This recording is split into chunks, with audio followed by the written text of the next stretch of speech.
Wala pang 24 oras, nasa labas na ng Philippine Area of Responsibility ang bagyong Gardo.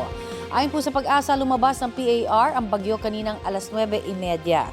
Kahapon ng hapon nang pumasok sa PAR ang nasabing bagyo at kagabi ay lumakas bilang severe tropical storm. Bahagyang nahahatak ng bagyo ang hanging habagat na nagpapaulan po ngayon sa Luzon at Visayas. Asahan ng malalakas na monsoon rain sa Zambales, Bataan at Occidental Mindoro, sabi ng Pag-asa. Nakataas po ngayon ang thunderstorm advisory dito sa Metro Manila, Bataan at sa ilang panig ng Cavite, Zambales at Bulacan. Pinapaalerto ang mga residente mula sa banta ng baha o landslide. Tatagal po ang thunderstorm advisory hanggang 11:45 ngayong tanghali.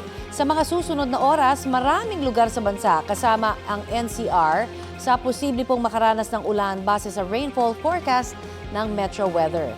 Maging alerto sa tsansa ng heavy to intense rains.